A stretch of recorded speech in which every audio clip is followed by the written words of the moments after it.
everyone, and welcome back to The Talk by Elevation, brought to you by Fanday Nation. My name's Addison Perry, and thank you so much for joining us. This is actually my first show as The Talk's new co-host. We also have Michaela Nagel here, our original host. We have a very special guest today with us, Kiley Smith. She has a master's in sports, exercise, and performance psychology, and we're going to learn a little more about your incredible journey and what's next in life. But first, I want to talk about Nikko Stones. They just dropped their fall collection, and the leather bracelets are next level. Clean lines, real materials, and the perfect mix of rugged and refined. Hit up NikkoStones.com and elevate your everyday style. All right, Kylie, thanks so much for joining us. Yeah. Can't wait to chat today. Yeah, thanks for having me. Yeah, so to start, can you tell our listeners what got you involved and inspired your pursuit and career in sport, exercise, and performance psychology? Yeah, I know that's a mouthful. Yeah. It's a lot, I know. Yeah, so I kind of grew up in athletics. I mean, my family was super athletic. My parents played like every sport under the sun. So I kind of grew up doing the same. And then once I got into high school, I did a lot of volleyball, tennis, cross country. And I think tennis was always my big focus.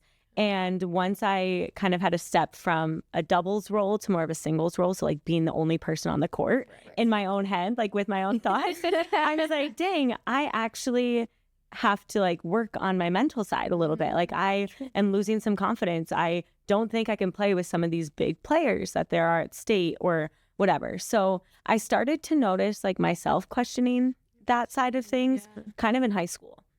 But then I went to my undergrad and I was like, I don't know what I want to do. Like I would love to work in sports. I don't know what that's going to look like. So originally I went in as a nutrition major, thinking I could go into like sports dietetics or something, I don't know. But then I had to take organic chemistry and I was like, yeah, this is just not for me. Right? Never mind. Yeah. So I met with, my academic counselor and I was like, what is there for me? Like, I need to figure out something that is going to fulfill my life. And psychology kind of caught my eye. I was like, I've always been interested in the way the brain works and how it just affects everyday life. So I went down that route and actually ended up doing a research assistantship in like the health psychology department with workstations. So people literally walking on a treadmill desk while they're doing work type thing. Yeah. Really interesting stuff. But the advisor was like, well, have you thought about like sports psychology as a route? And then that kind of just like threw me into it. I was like, okay, yes, that is exactly what I wanted. You're like, I'm in. Absolutely. So you got your undergrad at CSU and you just got your master's a couple years ago at the University of Wisconsin. Yes. So congratulations on that. Thank you. What was your biggest lesson or shift in mindset that you took away from that experience and now diving deep into your career? Yeah. So like my experience in school. Yeah. Yeah. I think going into the program, I wasn't necessarily 100% sure like what sports psychology looked like or what a career in sports psychology would be. So going into it, I was pretty open-minded. I was like, I don't know what I want to do with this, but I know that it's something I'm passionate about. And then going through the program, just kind of relating it all back to my experience with tennis and my siblings' experience with golf, I was like, this is really needed at a younger level than it is provided. Like right now, there are some like mental performance consultants or sports psychologists with a lot of bigger college teams or professional teams. There's not a lot of them embedded within high school systems. And so one thing that I was like, I want to work on is by doing it for high schoolers. Like there's a lot of pressure on them before they even get to college and preparing for that like transition to college athletics. So I think going into it like after school, I was like, okay, that is definitely the route that I want to go. Yeah. You mentioned a lot of specific moments in time. Was there a moment that really solidified for you and you were like, yes, this is it. I'm going into this and diving deep? I think, or was it kind of like a ladder of everything? Yeah, I think everything combined. Yeah. My second year in the program, I was placed with teams that I got to do like my internship with, and I was with college level teams. And there's nothing wrong with that. Like I loved the teams that I worked with. And I got to see the side of college athletics that not a lot of people get to see. Like I get to be at practices and see that. But I was just like, this is not as fulfilling to me as what I think it would be if I worked with younger athletes. Absolutely. So I think that kind of led me to it. Yeah. Awesome. That's cool. How does your day-to-day role with the CognElite kind of reflect that? Do you work with those younger athletes or college? Yeah. So at CognElite, I am a mental performance consultant specifically for like the elite athletes. So anyone who wants to get better, essentially.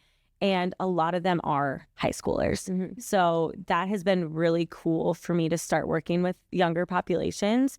And they do want to go play sports in college. So I may be with them into that journey as well. I may not be, but currently right now they're high schoolers, which is so fun. And I just like feel like I'm living vicariously through them sometimes. Like I miss those moments. Like take it, like don't take it for granted. But It's so cute. yeah. CognElite is right. Yes. That's how you say it. Yeah. So CognElite focuses on helping elite athletes train their mind to perform at the highest level. Yeah. Can you walk us through what that kind of looks like in the practice? Yeah. So typically we start with like a discovery phone call. Like if anyone is interested in working with us, usually the parents are the ones that reach out and they're like, hey, my kid needs help. And we're like, great, like let's hop on a phone call. Yeah. So typically that's just an introduction to what's going on, like what the issue might be or how they think we can help. And then from there, we meet session by session with the athletes. So it can be as infrequent or frequent as they want it to be. Typically during season, it's more frequent. So like every week, because there's a lot going on. Yes. So then in sessions, we just dive deep into the topic. I love getting to know the athletes, like not only with their sport, but also just them as a person, I think is important to just build the relationship. And then I am personally someone who wants to give skills and things to work on outside of the session. So usually we'll talk through. Yes, exactly. I'm like, not that you have enough homework at school. Sorry. But yeah, give them something to work on outside of the session. So usually that's how we'll end it every day. And then next session, we'll start with how did that go? And then kind of move on from there. How do you adapt your strategies with the young high performance athletes versus those like collegiate athletes you worked with? Yeah, definitely something I'm still working on. A little bit different. Yeah, refining a little bit. But I think one thing that I've learned is that youth athletes sometimes have a harder time conceptualizing big topics or like big words. They're like, what does that mean? So I've learned to like break it down. Like I can't be educating in a like teacher role. Like I need to break it down in a way that they're going to understand. So I bring a lot of examples, like so many examples related to their sport. I also love analogies. So like a stoplight, for example, for emotions, like red means stop, green means go, yellow means slow down. Like those type of things can be easier for them to understand what we're talking about and then be able to put it into practice a little bit easier. Yeah. Super interesting for sure. That's got to be really tricky with, you know, the mental ability and everything and getting people to, like you said, like slow down. Like just starting there is super huge. Yeah. How do you help these athletes recognize like their value and their worth through their sports and their mental health and everything? Yeah. Honestly, I mean, it depends on where they're at currently in their sport and like what stage they're in. So some of them who are working to get recruited for college, they may be lacking confidence and like, I'm not going to be able to get recruited because I'm not good enough. Or maybe they do think they're good enough, but they're like, are the other coaches going to see that? So then they start losing this, like, am I worthy of a spot on a college team? That confidence. So I think breaking that down and like, okay, where is this coming from? First of all, like, why are you feeling this way? And also reflecting on their performance as not every day needs to be the best day ever. I think some athletes are very much perfectionists in the way that they want to like perform perfectly every day. And that's just not going to be the case. Yeah, so it's good days, bad days. Yeah, taking some time to recognize that, like, and that's going to be okay. And then for the younger athletes who are just trying to figure out like where they're at on a team, like recognizing what is your role? What do you bring to the team? What is your strength? because sometimes they get so caught up in, I have to be exactly like that person. And no, you don't. Like, you're your own unique athlete. So like play into your strengths. And how can we do that? Has there been like an athlete that you've seen and personally witnessed have this breakthrough or tremendous growth? And can you share that story with us? Yeah.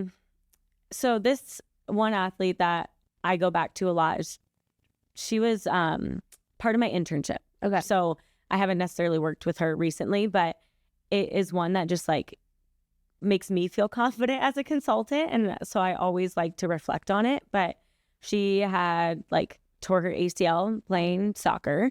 And I was like one of the first people that she was like, I need help. Like, I don't know how to mentally get through this because injuries are challenging. Like, you're not allowed to play a game that you love to play. What are you supposed to do? You're supposed to sit there and watch everyone else play. Exactly. It's torture. It's horrible. Mm-hmm. So just going through the experience with her on like, how do we accept that this is the reality? Like, we can't go back and change it. We have to move on, like be in the present moment and figure out how we're going to move forward.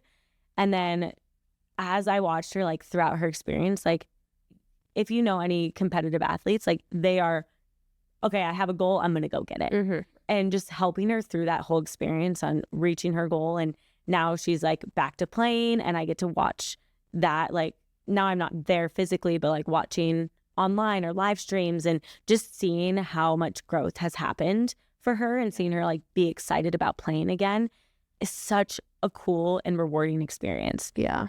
And I don't need any of the credit. Like, none of that credit goes to me. Like, it's all her hard work. Mm-hmm. But even just to be like next to her for some of that was so cool. Yeah, that is really cool. It just must be so fulfilling to see them go through that. Is there any other, what is the most fulfilling part of your work that you do? It's hard because like those moments where you're like, oh, they're doing so good. And I want to be like, oh yeah, I did that. Yeah, right. That's not always the case. Yeah. I think just the human connection part of things. Like, nowadays we talk a lot about AI and like they're going to take over jobs and whatever. But this is a job of human connection. Like, I get to sit there and talk to people and just learn about them. And that is just so cool that they are able to be vulnerable with someone. Because sometimes like they don't have that elsewhere. And so being that person has been really special for me. That's amazing. Yeah. We all love a good story, right? Yeah. Exactly. Our job in there. Yes. Okay, so I'm really interested in some more like the professional, like academic side of your whole psychology. So you hold credentials that span clinical psychology, educational psychology, mental health counseling. What do those disciplines support your work as a mental performance counselor?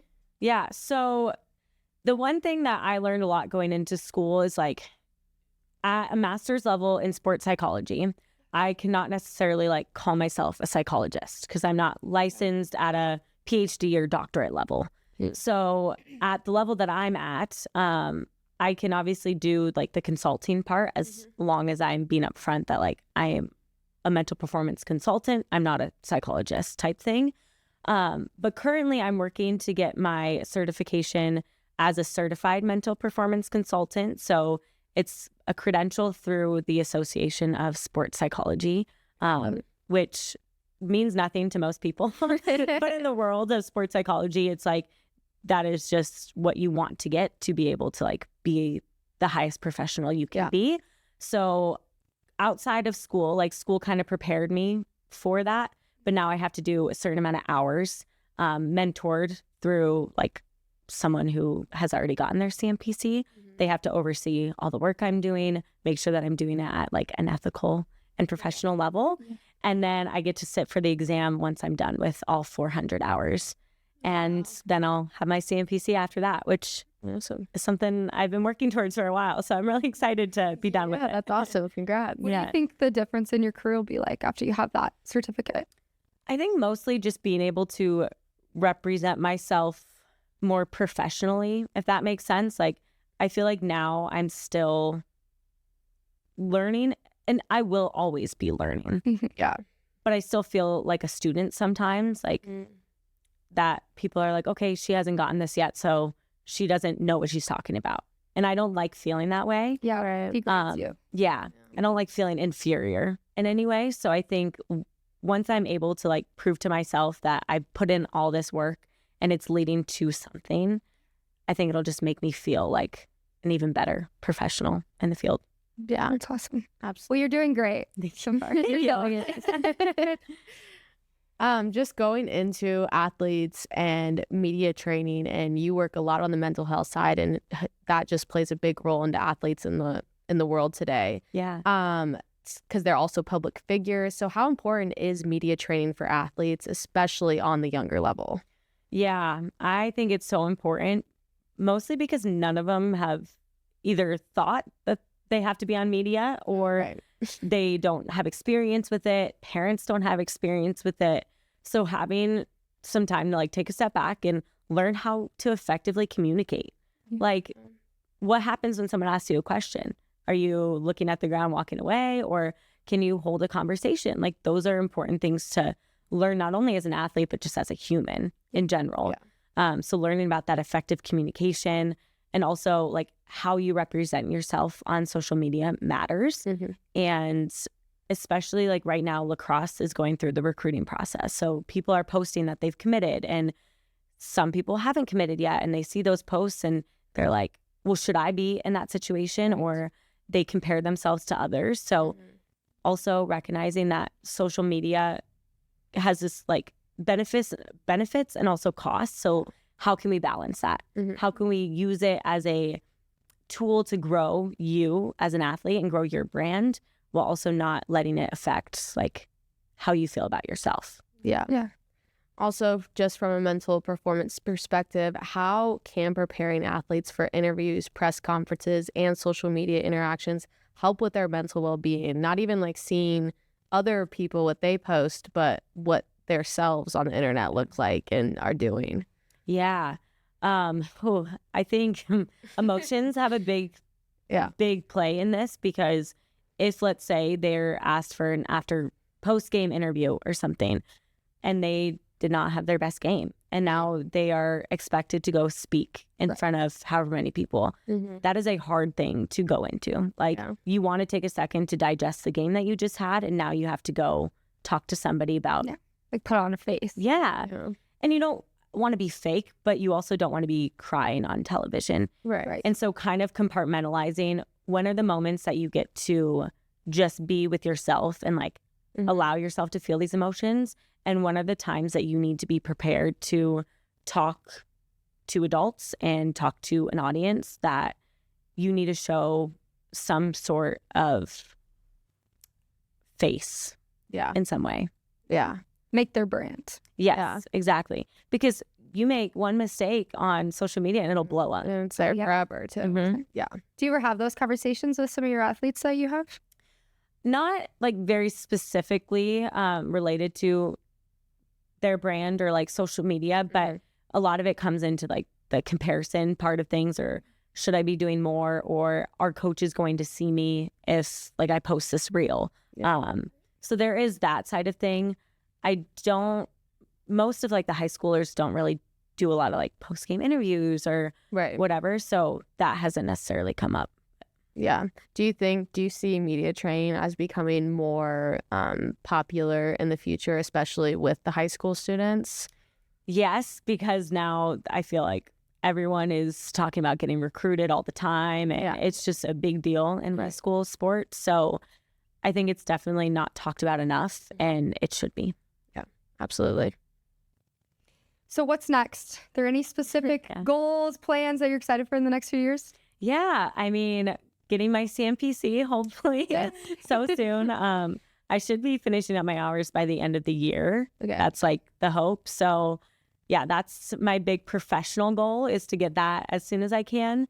And then helping Jess, who is the founder of CognElite, I'm helping her just grow the company as much as we can and get as many athletes in the door as we can so that we can help them. And I mean, as you know, like, it's fulfilling to help people. And I want to be able to do that with as many athletes as I can. So just doing a lot of networking, reaching out to people that I know and seeing, what sticks and who connects with me the best. Yeah. Do you see the field of performance psychology evolving in any exciting ways, especially with the rise of technology, social media, and even AI in sports? Yes. I think just in general, the field is going to grow, and it has already. But it's a very new field for psychology. Like a lot of psychology has been around for so long, and sports psychology is one of the newer ones. So I think just the education around it all is kind of growing. So like people understand, like, what does a mental performance consultant even do? Like, what does that even mean? And then also recognizing like performance can be in other domains. So military is a big place for that. Dance, music, businesses. And I think using performance psychology in other domains as well will help it grow even bigger. And then to your point with technology, I think it's already helped a lot with like Zoom and being able to meet virtually with people is so nice. Like I worked mostly face-to-face when I was in college for my internship, and now I do a lot of it virtually.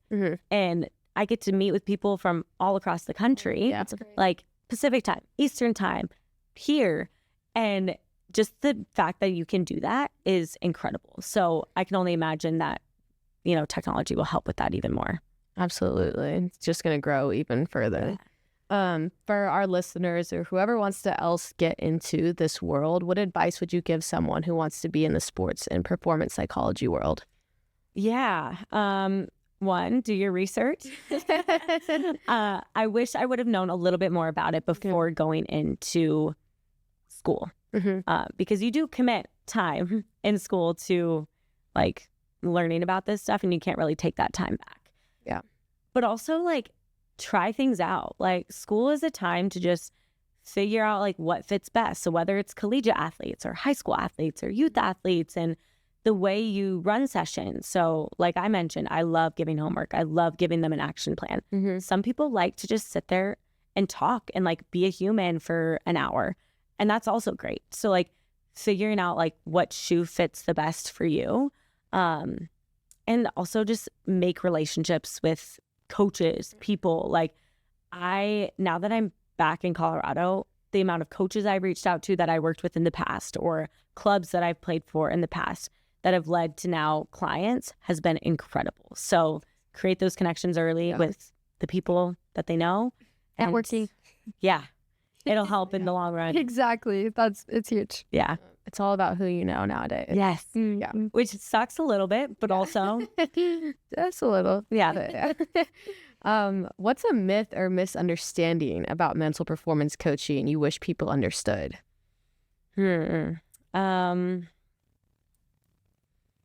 I think sometimes it gets misconstrued that like everything has to be positive all the time. Like, oh, well, to fix your negative attitude, like, okay, you just have to have positive self-talk, or tell yourself that you can do this. Or like going in after a bad game, you just are supposed to shake it off and be like, oh, never mind, that was such a great game, and be all fake. Like sometimes I think people go to that, like you have to be positive all the time. And as much as that can be part of it, it's not everything. And it's okay to feel these negative emotions and to allow yourself to be upset when you don't play well, especially if you have high expectations for yourself. Like you're allowed to be upset. So I wish people kind of understood that side as well. Like you're allowed to sit in these feelings.